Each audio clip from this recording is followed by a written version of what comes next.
Pirms devos Latvijas armijā, man daudzas balsis iestādēs un no paziņu loka sacīja, ka armija puišus padara par vīriem.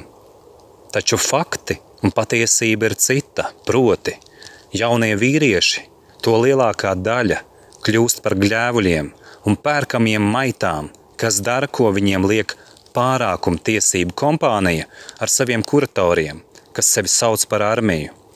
Armija nepadara puišus par godīgiem vīriem, armija samaitā, jo māca bezieru un padevību, morāli kroplu disciplīnu, būt marionetējamam un izmantojamam algotnim un vergam. Armija, tāpat kā oficiālā izglītība, padara cilvēkus par vadām masu, par copy-paste izdresētiem citu dresētājiem. No turienes arī vārds ģedovšķina, kur vecākie, kas gļēvi būdami ļāva sevi pazemot, tagad necenšas to atdot pēdiņās citiem, jaunākajiem. Tā darbojas sadistu, psihopātu un cilvēku sabojātāju sistēma.